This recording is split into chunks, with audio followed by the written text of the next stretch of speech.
I'm not sure why that's even funny. I don't know why. I like to laugh at it with Brad and Sarah and their marriage, but it's not so funny when it's in our own, is it? God put two very different people together and asked us to love each other and get along with one another. And sometimes I think he has a sense of humor when he did that. It's very difficult. Without God's help, there's no way we could do it. So this is the second Sunday on the subject of marriage, where we're talking about marriage. Last week it was God's design for marriage, and this week it's more about the actual living out of marriage day to day and the qualities that make it work. Marriage is important for all of us this morning, even if we're not married. We're either married or we're going to get married, or we're powerfully affected by a marriage that we could be encouraging and praying for. And so we want to understand it. It also helps us understand the love of Christ for the church. And so hopefully that'll be an effect today as we learn more and more about this foundation of homes and families and churches and even the society, marriage. As I said before, I think it was a month or two ago, that my youngest daughter and her husband had their first child a little over 6 months ago. And his name is Lincoln. I want to put a couple of his latest pictures up here so you can see. And anyway, this is always, I can't be objective, but I love this little kid. When Jeff and Jesse thought about being parents and were expecting, their life changed. They did a whole lot of work preparing a nursery and purchasing new furniture and reading books and having friends support them with showers and financial gifts. And then when Lincoln arrived, they treated him with gentleness and patience. They spoke to him. They've been speaking to him lovingly every day. They protect him from harm. They care for him attentively.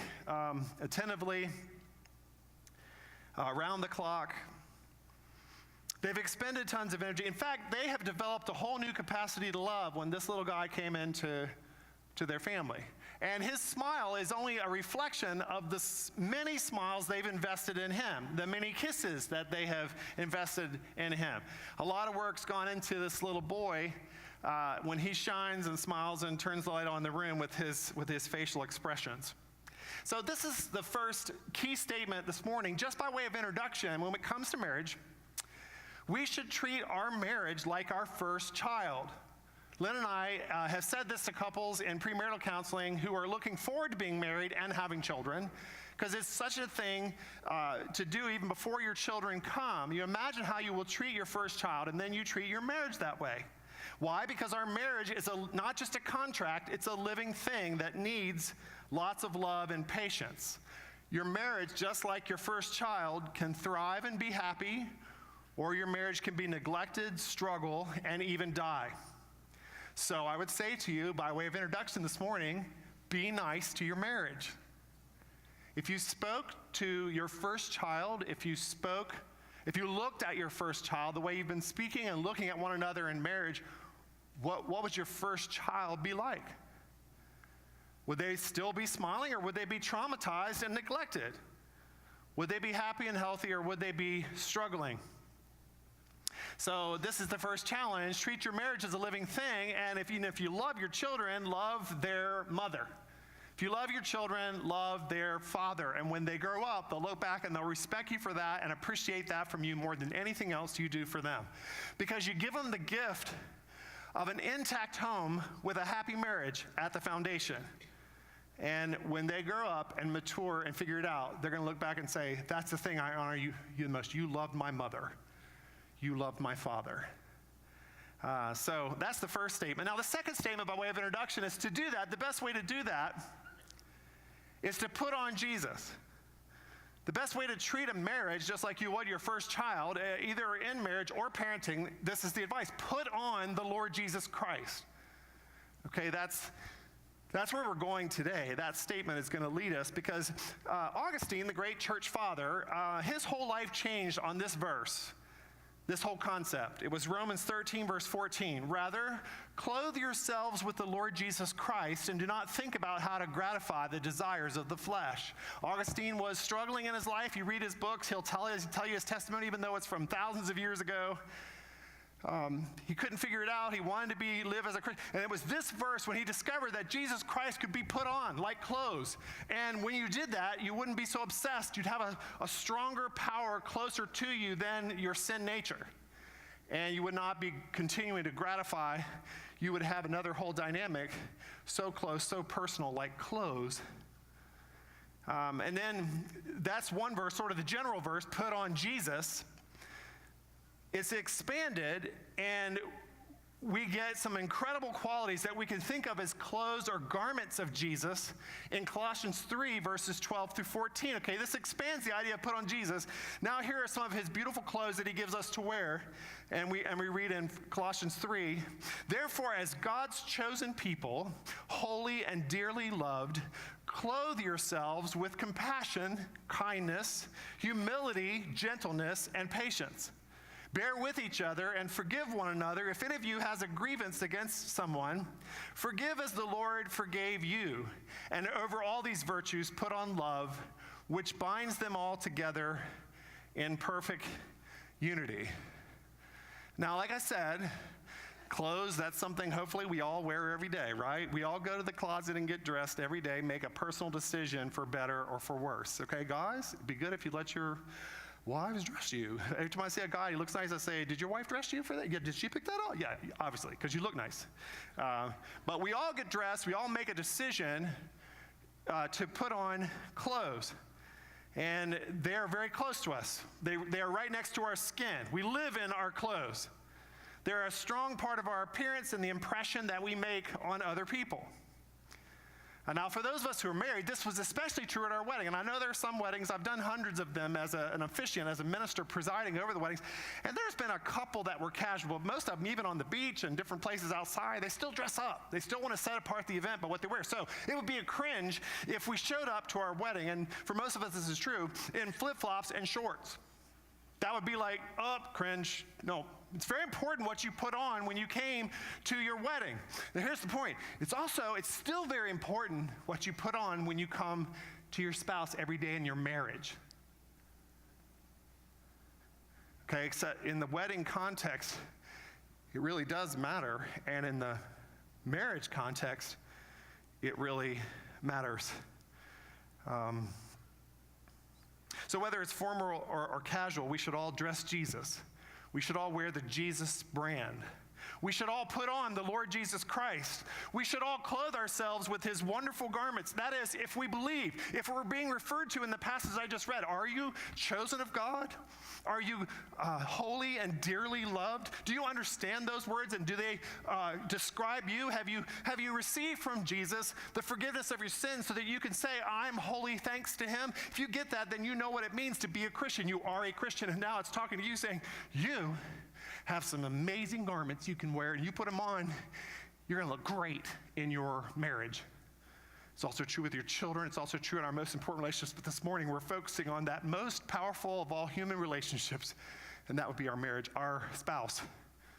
And Jesus said, you're one of my beloved, and God chose you before the foundation of the world, and you're holy, you're dearly loved. And let me just tell you, you've got this amazing advantage over all those who don't know Jesus. You've got my clothes. You can wear my clothes, my garments, and you can just put them on, put me on. And it'll look so good in your marriage. I know for me, I'll be honest and say it's deflating. I can't stand to see myself in a picture anymore, or especially a video. Oh, I'll be depressed for days. Do you ever feel on a deeper level that you're sick of yourself? I guess I'm speaking to the older people. There was a lot of folks saying amen in the first service. But those of us who are 50 and older, I'm thankful for what God's given me, but there's also, I've been living with this guy. I'm getting kind of sick of me. So we're not always so excited about bringing ourselves to people. And it's such wonderful news that we're not stuck with ourselves. We can give Jesus to people. And that's always fresh and new and amazing and more wonderful than we can imagine. He says, you can come put me on and go in life. You can experience and receive all that I am and then go and reflect it. You can see me and then become like me and then reflect me where you go. And nowhere more important than your marriage. And all the other people who really know you, your family. It can be real even there. Do you believe that Jesus is real? I'm telling you, you can be real in your marriage, even where they've known you for 30, 40, 50 years. You could put on Jesus and people will love it. In fact, that's the best thing anybody could ever say. That's our potential to be the most attractive, is to have people say, I love the reflection of Jesus that I see in you. I'm telling you, Christian, you can put Jesus on and wear him all day long, and you can look awesome. Now, Jesus picked certain clothes, certain qualities. He could have, or Paul the apostle, when he wrote Romans and Colossians, specifically in Colossians, he didn't pick Jesus' joy or his faithfulness or his power. Could have picked his, so many different qualities, even his goodness, self-control. But instead, he picked these qualities that we read that really work in relationships. He picked compassion and kindness and humility and gentleness and patience, bearing with and forgiveness, and then above all, love. He picked these particular clothes of Jesus because they look so good when it comes to relationships, most important of which is our marriage, where these specific qualities work so powerfully. And it's a joy to hold them up for all of us this morning. We start with the first outfit, or part of the outfit, I'll say, because they're not going to treat them individually. The qualities, they kind of come in couplets or triplets. And so we'll just call them part of the outfit that we get to put on when we put on Jesus from this passage. The first part of the outfit that we put on from Jesus is compassion and kindness. Compassion and kindness. So, like I said, we all go to the closet every day and we put on clothes. What could be more relatable than that? We all do it. It's a choice we make. So, but in this case, it's not our physical closet, it's our spiritual closet. And so instead of going to our closet, we go to our relationship with Jesus. And then we come from Jesus to each other. Always from Jesus to our spouse. Never just to our spouse, from ourselves. It's the first thing. Always be coming, if you're a Christian, always be coming from Jesus to your spouse. When you first see them, hey, Jesus says hi, I was just with him. And when I came from him, I was coming from the closet, and I'm actually putting on some of his qualities, some of his clothes. They're not my clothes. My choice is just to put them on. It's not my compassion and kindness. So the first part of the outfit that we put on, choose to put on, such a natural thing, is this compassion and kindness. And when we do, it immediately makes a difference. Immediately, we look different. And however, the effect is not us, it's Jesus. And so now I've put it on because I've experienced it from him, and now I actually have it, and I look different, and I'm coming with that to my marriage. Now it's not just me and my compassion, now it's Jesus, his compassion and kindness. So what are these qualities? Well, compassion is the feeling of empathy, a deep feeling of empathy. Again, not from us. If you feel like you're not a compassionate person, you still can be, because it's not about you.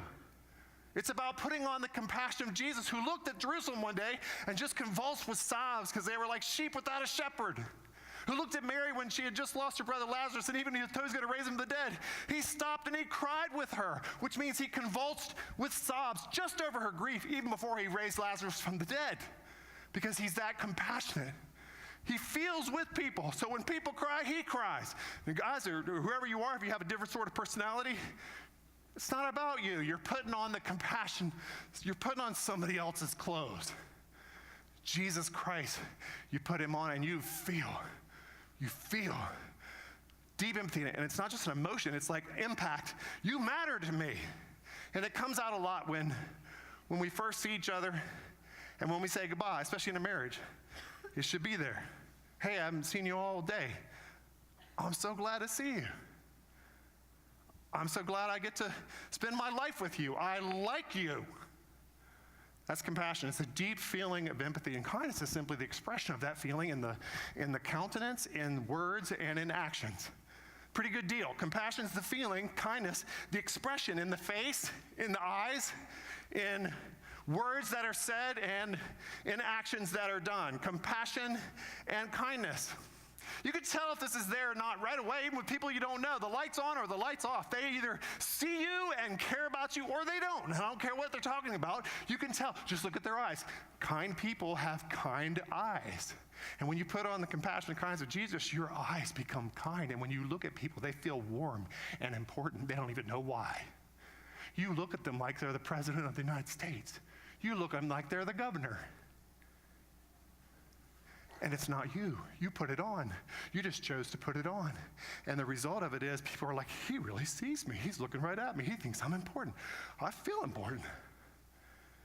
When we're in a marriage and we put on kindness and compassion, we look at each other in our marriage and we put a 10 over their head and not a -2. And to do that, we don't just look at them for the actual person they are. We look at them for the potential they can become. And we already see that and begin to relate as if they already were that. And so in that empowering gaze, they live up to that. They grow and become that potential. It's a wonderful thing, but you can't do it. It's easier to describe than it is to do. To do it, you actually have to put it on. But when you put it on, you'll discover, this isn't me. I'm doing this for, it doesn't matter who the person is. It's coming from me, not from them. And you can do it in your marriage.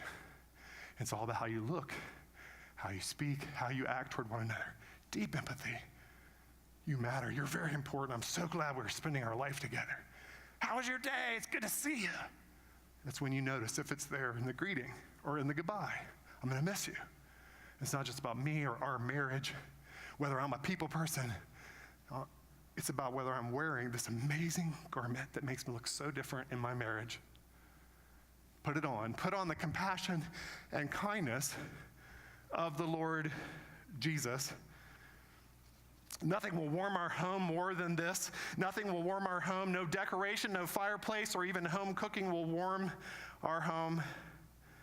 Always come from Jesus with this quality. You know, some people say your Christianity is a put on, and they're half right, because it's not fake, but we do choose to put on the Lord Jesus Christ. So everything we are, yeah, I put it on. Do you really just put that on? It seems like a put on. Yeah, exactly. I put it on. This isn't me. These are the clothes that I get to wear because I believe in Jesus, and I begin to come into a relationship, and he told me that's like putting him on, and when I do, I experience it, then I offer it to other people. So yes, it's a put on. It's a put on. What you see, what my experience is, something I put on. That's how close and powerful Jesus is to me and how effective he is in the way other people see me. That's the way it can be. That's a huge thing in our marriage. Come from Jesus to each other, and the first part of the outfit is compassion and kindness. We can wear it all day long. The second part of the outfit that we wear is humility and gentleness. So we come back into our relationship with Jesus again. This isn't just a quality that we're striving to have in our life. It's not. It's a choice we make to put it on. And so we reach in, and this one's a little trickier. Humility. It's hard to understand it. It's misunderstood a lot. And there's a lot of false humility out there. So it's hard to know how to put it on, even like it's going to be for me right now. But you kind of, and it doesn't seem like a big deal. It's not as flashy or attractive as other qualities, even like compassion and kindness. But it's extremely important to get it on the clip. There we go. And it makes such a difference. Let's see here in a minute. Oh, Lord.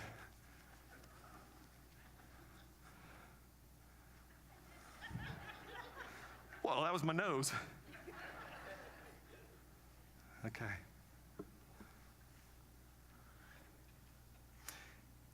When we put on the humility of Jesus, not our humility or our attempt at false humility, when we put on the humility of Jesus who was crucified naked on the cross, all of a sudden we're down so low we can't even fall because we're already down. So we don't care. It's really hard to embarrass a truly humble person because they're already down on the ground. They're not proud, cranked up real high, trying to maintain some huge image of what they know they aren't. To be humble means you're down so low you look up to everybody in your life, including your spouse. So you look at them, not just with a warmth like you're important, but you look at them like, you're more important than me. You're probably right. You're very smart. And it's your day. You're the focus, not me. Oh, I'm putting on the humility of Christ, and all of a sudden I'm over myself. The biggest enemy of all marriages is selfishness. And when we put this garment on, we're over ourselves. It's not about us. That's the best marriage advice you could ever give. So don't be stuck on yourself. Take yourself out of the picture and just try to be part of the solution. Can you see your spouse? Can you see God? See, for a proud person, it's like me right now. I'm on stage, I'm in the lights, all I think about, I can really see clearly is myself. And God and others, my spouse, they're in the shadows. And then there's just put on this garment, this little tie. And now, my spouse is in the lights on stage, and God. And I can't even see myself anymore. I'm not stuck with myself anymore. It's like Copernicus, that he was going along and the whole world believed that the sun revolved around the earth. And then Copernicus made the huge discovery that revolutionized science, that actually the earth revolves around the sun. And we have a similar experience when we put on the humility of Christ, that we realize that the world does not revolve around us. And how often does that come out in marriage counseling? And we've seen this over and over again in relationships. We're the biggest enemy. We are our biggest enemy. And so to get over that, we just put on this garment. And now it's our spouse. It's their needs, it's their interests, it's their desires that are more important than our own. I know in our family growing up, and in the children we raised in our family with Lynn and I, we made a huge deal out of birthdays because it was a day a year to celebrate their life. And so you got to pick whatever you wanted to eat for your birthday meal. No holds barred. You could have anything. And then you also got to pick an activity that you thought would be fun. The whole family would take off on that day and do it with you. And the whole day you get deferred to, because it's your day. And I think of that when I put on the garment of humility in my marriage. And that's the effect. It makes it Lynn's birthday every day, not my birthday. And I sat and think about that, and Lynn and I were joking about that. I was telling her about it yesterday, and she goes, okay, today's my birthday. And I'm like, oh, that's so mean. You use a preacher's sermon against him. But that's the thing we think, oh, that's crazy. I could never make every day my spouse's birthday. But that's the point I'm saying. Of course you can't. But when you put this garment on, that's what happens. It's not magic, it's real. It's God's power. It's the presence of Jesus Christ. You experience it, then you put it on. And when you do that for that long that you're able to put that on, that's the effect. All of a sudden, it completely changes from being my day, and it's her day. And those are the best days. Days that we get up and it's my day are never good. Days we get up and it's your day, and she's doing the same thing. I just put it on too, and no, it's your day. Those are the kind of fights you want to have in a marriage. Let's figure out whose day it is.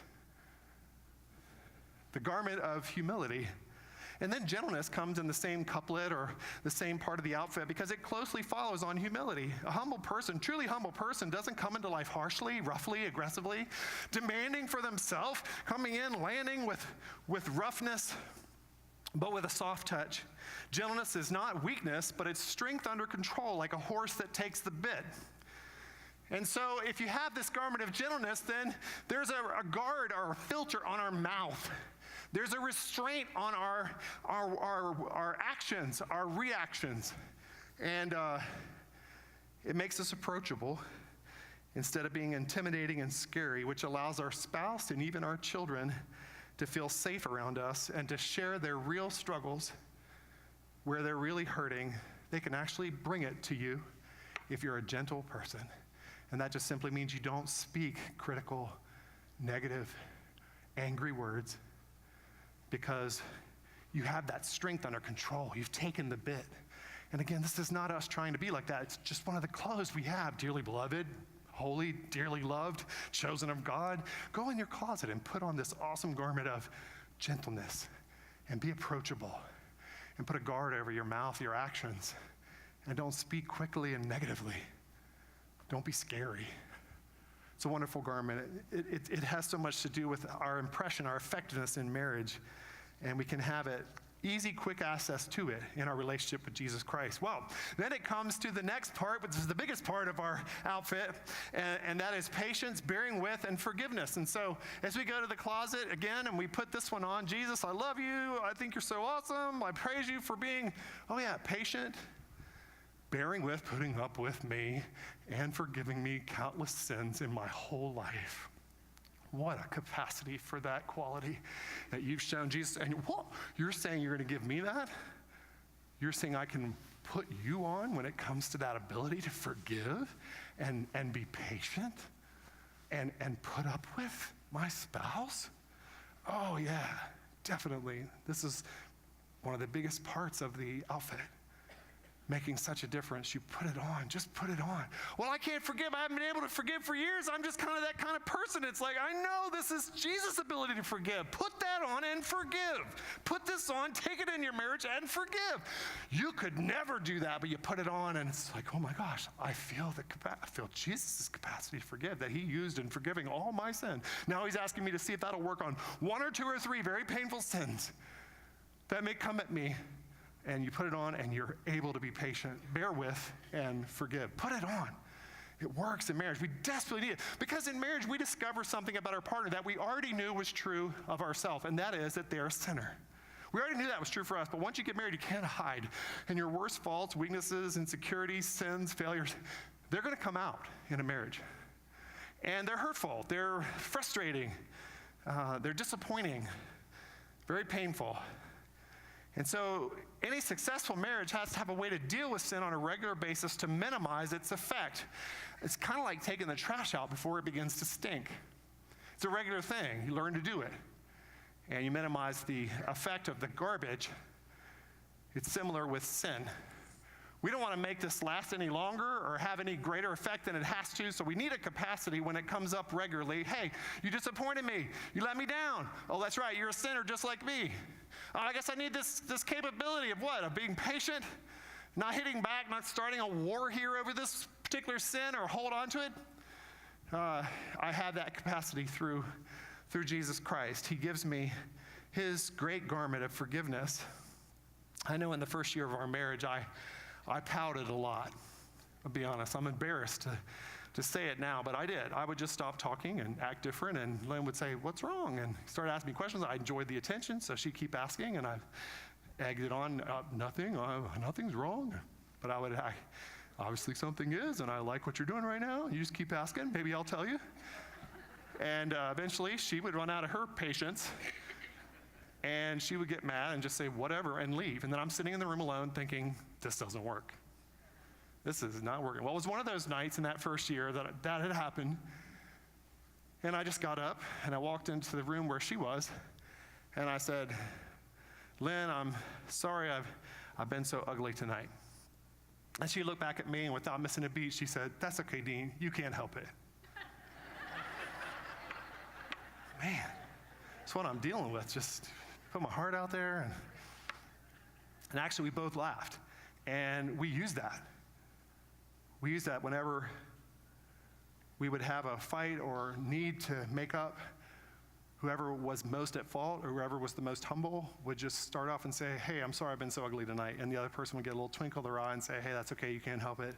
And then we would move from awkwardness to humor to we're done, and we've got back together. Because we know we both want that, and we're just stuck in the awkwardness. So you need to come up with a way to make up, and then make up a lot. So figure out however you do it, but the garment of Jesus will give you that ability to get over sin. Let each other off the hook, and then your relationship's not hooked to it. And what a powerful thing to wear. What a powerful thing to wear. My dad used to say, many marriages fail because they can't say 10 simple words. I was wrong. I am sorry. Will you forgive me? I was wrong. I'm sorry. Will you forgive me? You know, a lot of smart, strong people can't say those words and their marriage dies because they don't have the ability to bear with, to be patient, to forgive. And those of us who know Jesus, we're privileged. It's not our capability. We just have these wonderful clothes. We go every day to the closet spiritually, and we love Jesus, and we praise him for these qualities, and then he somehow puts them on us, and then we go out and we have them to offer. We're looking like that. We're able to have that kind of impact, that kind of most appreciated effect in our spouse when we reflect Jesus in those ways. My son, Rick, was playing Frisbee one night on the campus of the College of William & Mary, and a big mistake, ultimate Frisbee at night, right? And he never saw the picnic table. He was going full speed, and he broke his shin. He broke the bone right all the way through. The crack went all the way through. And he went to the orthopedic doctor, and he discovered they take care of broken bones on a routine basis. And even though it was a huge crisis for him, and he didn't know what would happen, they were like, come on in, here's what you do. put a cast on his leg, told me he couldn't put any weight on it for 6 months, or he would always feel pain in that leg for the rest of his life, or he would have a stiff leg for the rest of his life. And he believed them, and so he walked on crutches for 6 months, and his leg's been fine ever since. I know in our marriage, if we don't wear the quality of patience, bearing with, and forgiveness, we can become inflexible, and these sins and failures and weaknesses and inconsistencies, they can break us. They can break our marriage like a broken leg. And maybe that's where some of us are. The only problem is it's really hard to share that your marriage is broken. It's easier to say, my leg is broken. I'm not sure which you'd rather have be true. They're equally painful, and one's much harder because it's hard to say that. It's hard to, where do I take that? Where do I go? Are there routine people are there professional people that routinely fix broken marriages? Yeah, definitely. In fact, I think of this when people decide to get divorced and they've never even gone to counseling together. That's like having a broken leg and not going for help until it turns into gangrene and it kills you. It's an established routine, not even just in the Christian world, that there's a standard thing to do before you give up, before you just say your marriage is dead. And so when you know that that's happened and you know you've got a problem, you need a confidential, safe place to go and get that help. And people are doing it, and they're saving the life of the marriage, as it were, like the limb or like the whole life. By just being willing to ask for help. Teresa Sullivan's going to come up during our announcement time at the end of our service and offer confidential resources, places to go like that. But this is a key point. And then there's just one more. Having put on compassion and kindness and humility and gentleness and patience, bearing with, and forgiveness, there's one last thing, and it's the most important. It's the greatest thing about Jesus. Remember, this is not a message on having these qualities in our own life. This is the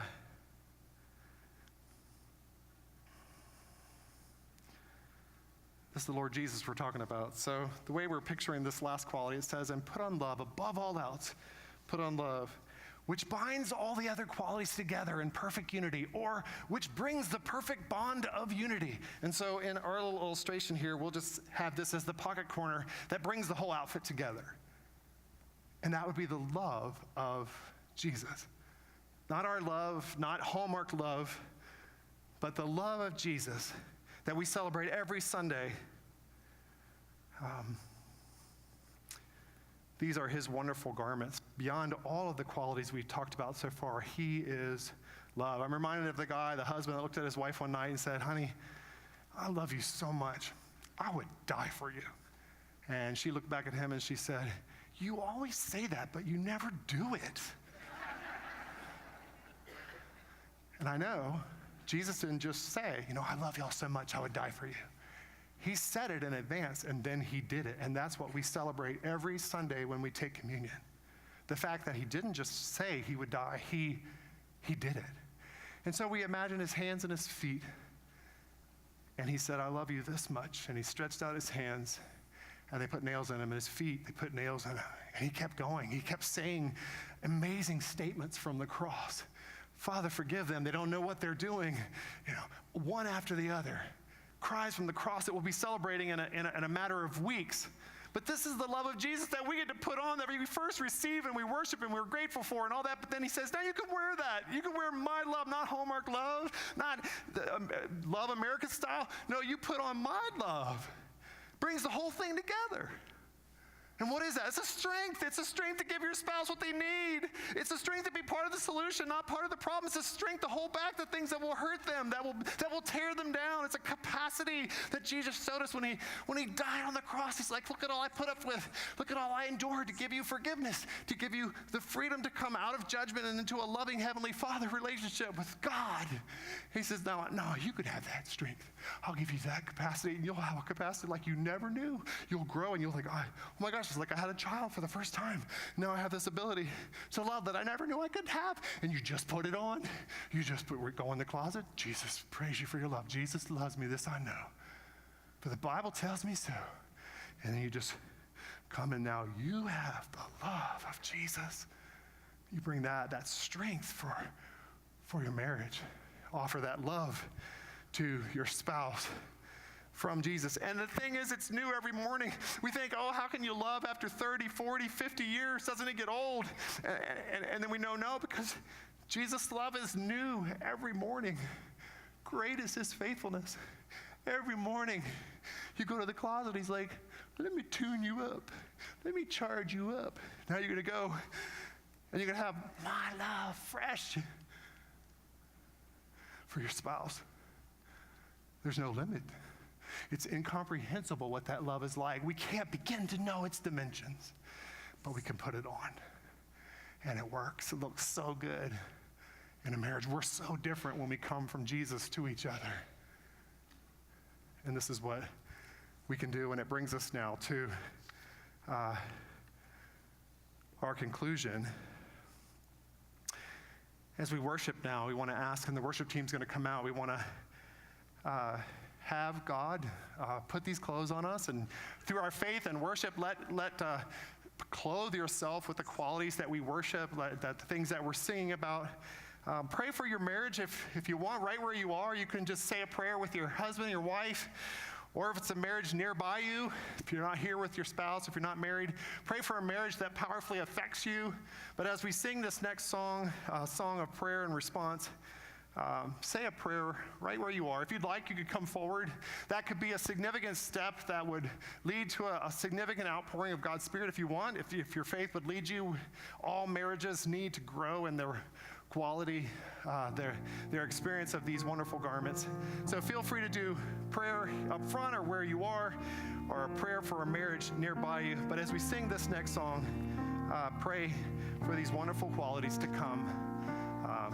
And then we'll celebrate communion. Let's go ahead and stand. Come out of sadness from wherever you've been. Come broken-hearted, let rescue begin.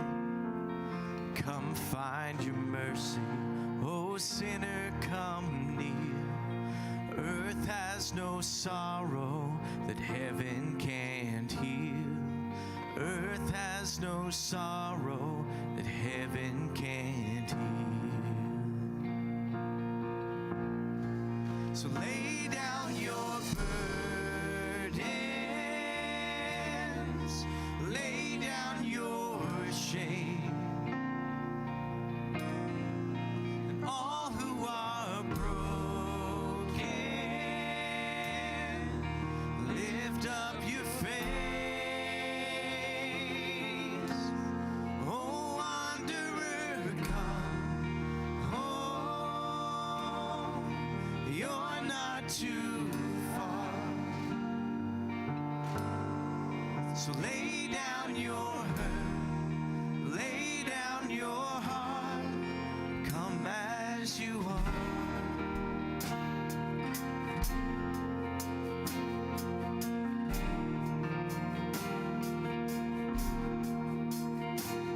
There's hope for the hopeless and all those who've strayed. Come sit at the table, come taste the grace. There's rest for the weary, rest that endures. Earth has no sorrow that heaven can't cure.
there's joy for the morning. Oh, sinner, be still. Earth has no sorrow that heaven can't heal. Earth has no sorrow that heaven can't heal. So lay down your burdens, lay down your shame. All who are broken, lift up your face. Oh, wanderer, come home. You're not too far. So lay down your hurt, lay down your heart. Come as you are. Come as you are. Come as you are. Seated. There's something that's so much more important than marriage, and that's the relationship between Christ and his church, which marriage represents. And so, as we come to communion, it's significant to know that we can experience the love of Christ and the closeness to Christ that's much greater than even the best marriage on the earth. And that was the design, the intent of Jesus when he made marriage, just to show us a picture, an illustration. And then to step back and say, that's how I love you, that permanent, that deep. And that's how close I want to be with you. Not romantic, not sexual, but a metaphor for a spiritual closeness that marriage can't even experience. And so we remember that as we hold in our hands in just a moment the wafer, the cup, the wafer representing the body of Jesus that was nailed to the cross, the cup, the blood that was shed, the life given as a sacrifice out of love that we might be forgiven for our sins. And all of this is just receiving and then being able to give that awesome love we were talking about. Joel's going to sing a song that's been sung for many years at weddings, and I'd like us to hear as much of it as we can from Jesus to us this morning, because remember, you can't give love till you receive it. Even if it seems too good to be true, you have to receive it, or else you can't put it on. You won't have it in your marriage. So let Jesus sing this song to you as much as you're able to hear it from him. And then we'll be able to sing that song to our spouse. But while we take communion, hold the elements. We'll all participate in it together in just a moment. But receive this song as a song from Jesus to you.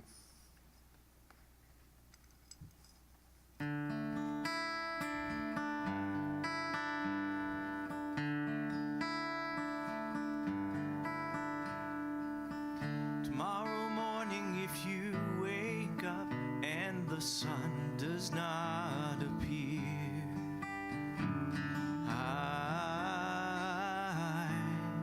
I will be here. If in the dark we lose sight of love, hold my hand and have no fear. 'Cause I will be here. I will be here when you feel like being quiet, when you need to speak your mind. I will listen, and I will be here when the laughter turns to crying. Through the winning, losing, and trying, we'll be together, 'cause I will be here.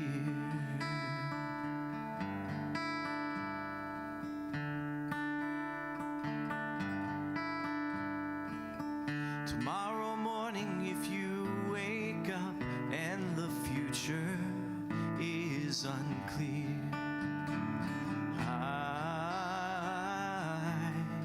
I will be here. As sure seasons are made for change, our lifetimes are made for years. So I will be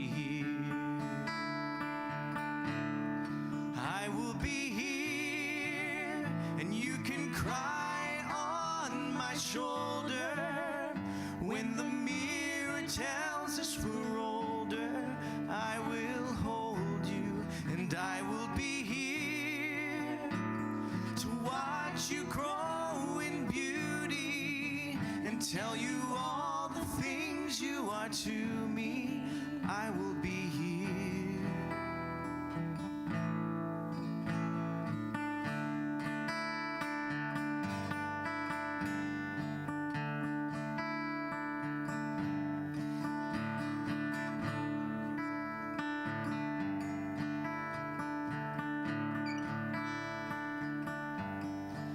And just as sure as seasons are made for change, our lifetimes are made for years. So I will be here, we'll be together, and I will be here.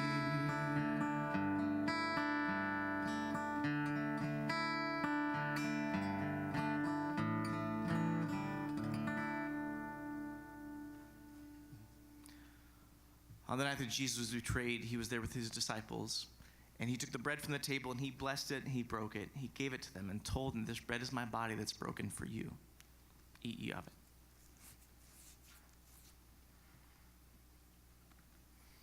And then in the same way, he took the cup, and he gave it to them and told them, "This cup is my blood that's shed for the forgiveness of sins. Do this in remembrance of me."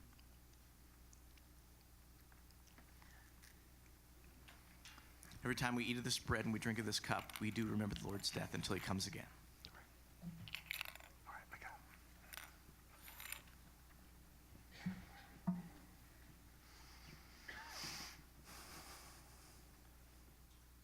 Well, first service we had 3 baptisms. 3 sisters were all baptized. Yeah.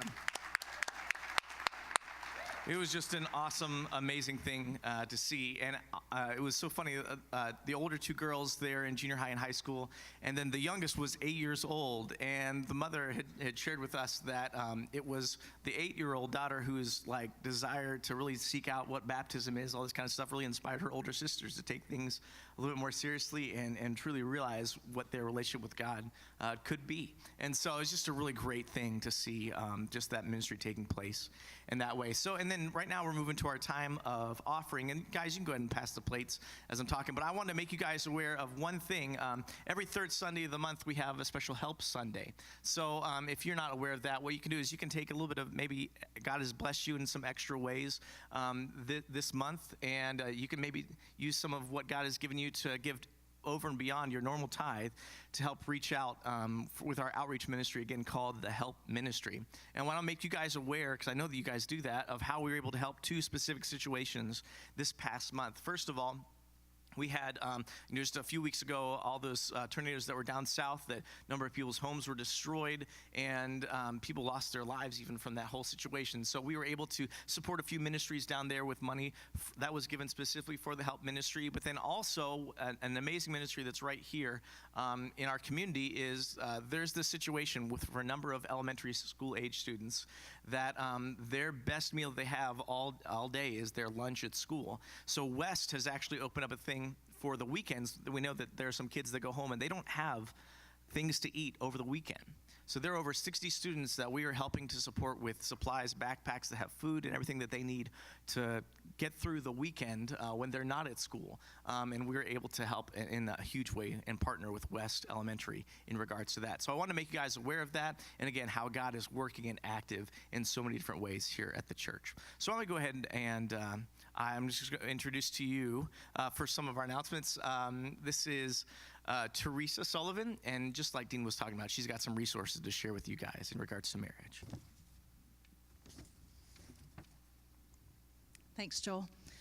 I was on the phone with a very distraught lady, and she was asking me about her marriage, which was in crisis. I ran through the list of the 5 A's: abuse, alcoholism, anger, adultery, which includes pornography, and addiction.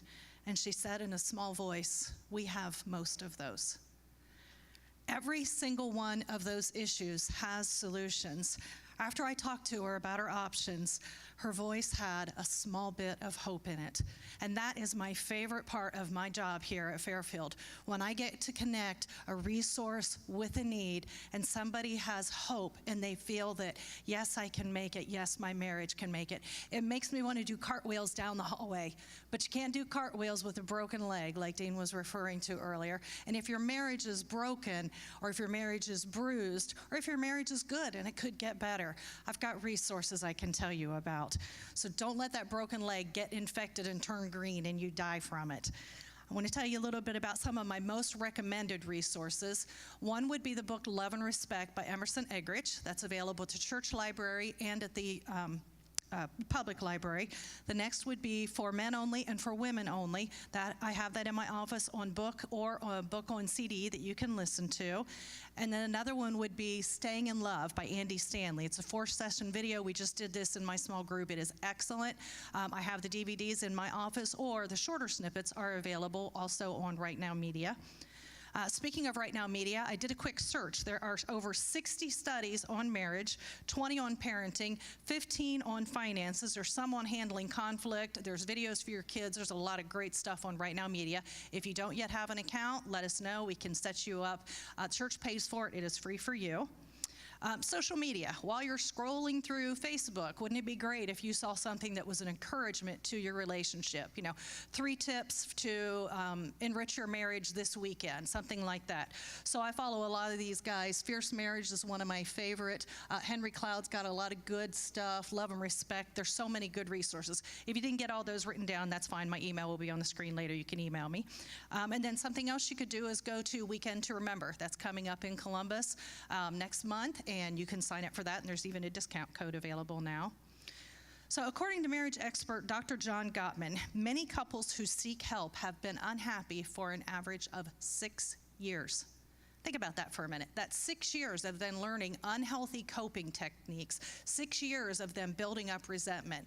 6 years could be from the time your daughter is 12 until she's 18 and she sees mom and dad modeling a marriage that she doesn't want when she grows up. Let's not let that go, 6 years. Spouses stuck in conflict each assume that the other one is the one who needs to change. Angry words are a struggle at forcing that person to change. They're saying, well, if he would just, well, if she would quit. Emerson Eggerichs, in his Love and Respect book, talks about the person who is the most mature has to be the one to make the first move, has to be the one to start that change. So even if you think your spouse is 75% of the problem, if you will own and work on your 25%, your marriage can change. How you treat your spouse is ultimately between you and God anyway. So we can only choose to change ourselves. We cannot make other people change. Dr. Becky Whetstone gave me permission to share her research on the stages of marital crisis. Some marriages start off healthy and then become sick or broken. Once sick, if they don't do something to become healthy again, they deteriorate in predictable stages until they die. Stage 1 is the healthy relationship. Stage 2 is disillusionment. The disillusioned partner tells no one what they're thinking. It's all a secret, but snide remarks are showing up in the relationship, as is an occasional bad attitude. Stage 3 is detachment. The disillusioned partner pursues distractions and interest away from the marriage, doing things that do not include their spouse. Ugly remarks have spread from between the two partners, and they now take place around others. The other spouse may feel that their partner is pulling back, but most do not understand how serious this is. In the final part of this stage, the detaching partner reveals, I'm not sure I want to remain married anymore. In stage 4, the rejectee panics, of course, but their spouse responds, so now you're going to do the things I've been asking you to do all these years? Well, guess what? All I want you to do right now is leave me alone. Their instinct is to fight for your marriage and win the partner back, but the problem is they are not going to be receptive to it at this point. Stage 5, the decider flees, and stage 6, the rejected spouse gives up. When would have been the best time to seek help? Back at stage 2 or stage 3, when disillusionment and detachment were starting. Call me, email me, tell me you're asking for a friend, whatever it takes. I've got resources. We've got 3 Christian counseling agencies that we recommend, so surely one of them your insurance will be in. Some of them will do a sliding scale. If you think that counseling is expensive, let me tell you that the average divorce costs $15,000. but the cost to your family and your community is going to go much higher than that. I will keep it confidential. I have resources, whether it's something as small as I am so mad at my spouse because they keep loading the dishwasher wrong, or whether it's I don't know if I want to stay married anymore. I've got resources, articles, books, videos, people, marriage mentors, etc., that can help you out. So pick up a brochure at the info wall out in the foyer next to guest services. On the back of that, it has my contact information. It's got a brief summary of what I've said here today, and I can help you take a good marriage and help it become great, or one that's in crisis and help it move to a healthy stage. I have one other announcement to make. This also is about marriages. If you have kids, something that will help your marriage be great is if you're agreeing to raise them the same way. So our next child dedication is next month, but if you want to register for that, you got to do that by next Sunday. The forms are out at the Kids Quest desk. You can stop by and pick one of those up, and this is for all age kids. And now Pastor Dean has something to tell you about a unique event happening at the end of this month. Thank you, Teresa. We stand on the shoulders of those who have gone before us. We are the answer to their prayers. It was their faith and vision that created this facility that gives us the opportunity to impact so many lives. And we're so excited that in 2 weeks we'll be celebrating our 50th anniversary as Fairfield Christian Church. And so a lot of our former senior pastors will be coming back, and they're going to be sharing in one united service. They'll start at 10 o'clock. So again, in 2 Sundays, just one service starting at 10 o'clock. And we'll hear just one highlight from each of the senior pastors, and then I'll be sharing what I believe is our future as God blesses us, continues to bless us. Then there'll be a gathering over the FLC for all who would like to greet the former pastors and people who have been involved significantly in the history of our church. So again, we're excited about that. I hear the pastors 3 will also be singing, and so we'll be glad to hear them. They've been a blessing all through the years. But again, mark your calendars, March 31st, 50th anniversary celebration. Okay, worship band, sing us out. Let's go ahead and stand together as we close.